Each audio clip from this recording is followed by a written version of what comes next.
Talk Maths. Okay, so today we're going to look at long multiplication. I'm going to start with a very straightforward sum, 32 times 14. Okay, if we look here, if I divide it here, separate it, this column is the tens, this column is the units. I'm going to do my sum 32 times or multiplied by 14. Okay, so the first thing we need to do is multiply the 4 of the 14 by the 32, and we're going to do it step by step. 4 times 2 is 8. I've kept that in the units column. 4 times 3 is 12. Okay, so there I have 8 units, 2 tens and 100. Now, I've finished with this 4. I'm going to multiply by this 1, which is really worth 10. Okay, the 4's finished with, so we've used the 4 in the units column. So there's a 0 now in the units column. This 1 is worth 10. I'm going to put this 0 down here so that I already have used the value of 10 up here and can multiply by the 1. 1 times 2 is 2. It goes into the tens column because it was worth 10 and the 0's there. 1 times 3 is 3. That goes into the 300s column. So I now add those together. 8 and 0 is 8. 2 and 2 is 4. 1 and 3 is 4.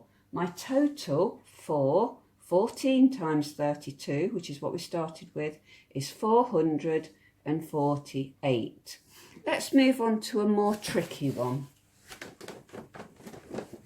So just rub this out and do one where we have to do some carrying. So let's look at 58 multiplied by 23. I'm going to use the same pattern. Remember, we've got the tens in this column and the units here.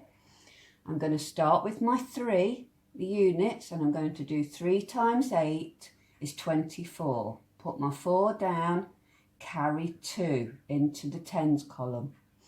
3 times 5 is 15, and these 2, 16, 17. I put down 17. 4 units, 7 tens, 100. I've used this 3 up now, so I'm going to use the 2, which is really worth 20, and I'm going to put this 0 here. 2 times 8 is 16, okay, and 1 goes over here. 2 times 5 is 10, and that one makes 11. I've now got no units in this column, 6 tens in this column, 100 and 1000. I'm going to add that together to the 174 for the total. So 4 and 0 is 4, 6 and 7 is 13, 1, 2, 300s there, and the 1000 there. My total is 1334. Now in maths, what we do is to work out numbers when we've got a longer number is that we look back 3. We work in 3s because we know that that's 334.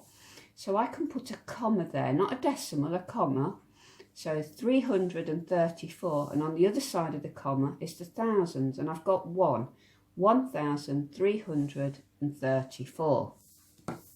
Now what if I was going to do something even more tricky than this? We just keep following this same method or algorithm. It's called an algorithm, which is a way of working through the sum. So let's do 302.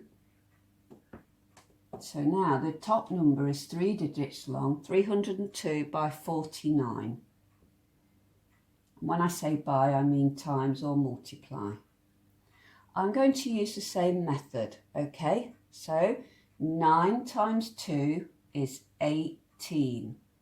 9 times 0 is 0. Add that 1. 9 times 3 is 27. Okay, I've got 8 units, 110, 700s, 2000s. I'm now going to move to this 4. Remember, this is really worth 40. I've used a 9, it's worth 40. I'm going to put 0 down. 4 2s are 8. 4 zeros are 0. And 4 3s are 12. So this is a very big number, look. There's 80, no hundreds, but 12 thousands. Now I'm going to add those two numbers together to find my total. 8 and 0 is 8, 1 and 8 is 9, 7 and 0 is 7, 2 and 2 is 4, and there's my 1. Okay, so remember I said count backwards 3, so we've got 3 digits there. I'm going to count backwards 1, 2, 3 and put a comma, not a decimal, a comma. This just breaks it up, like a sentence would break up the words. We put a comma in to break the words up. Okay, so 798, and to the left of the comma we've got 14. So this number says 14,798. Thank you for watching.